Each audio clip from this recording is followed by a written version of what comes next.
రోజు సాయంత్రం బీజేపీ జిల్లా ప్రధాన కార్యాలయం నుంచి మహిళా మోర్చా రాష్ట్ర అధ్యక్షురాలు నిషిదారాజు, ఉపాధ్యక్షురాలు కరణం సుభాషిణి, జిల్లా అధ్యక్షులు చిలకా ప్రవీణారెడ్డి మరియు రాష్ట్ర మహిళా మోర్చా ఇన్ఛార్జ్ సురేంద్రారెడ్డి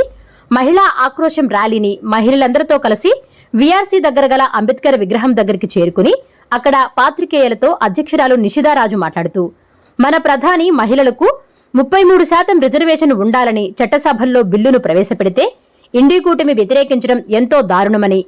ఈ యొక్క మహిళా బిల్లు ఆమోదించే వరకు భారతదేశంలో మహిళలందరూ ఢిల్లీ నుంచి గల్లీ వరకు మహిళా బిల్లు కొరకు ఉద్యమించాలని, ఈ బిల్ని అడ్డుకున్న మహిళా ద్రోహులను తరిమికొట్టాల్సిన ఆవశ్యకత ఉందని, 33% ఇచ్చేంత వరకు పోరాటాన్ని ఆపమని తెలియజేశారు. ఈ కార్యక్రమంలో రాజేశ్వరమ్మ, కమల, కవిత, నాగలక్ష్మి, స్వర్ణ, కారుణ్య, హారతి మరియు రత్నం నర్సింగ్ కాలేజ్ మహిళలు, బీజేపీ నాయకులు తదితరులు పాల్గొన్నారు.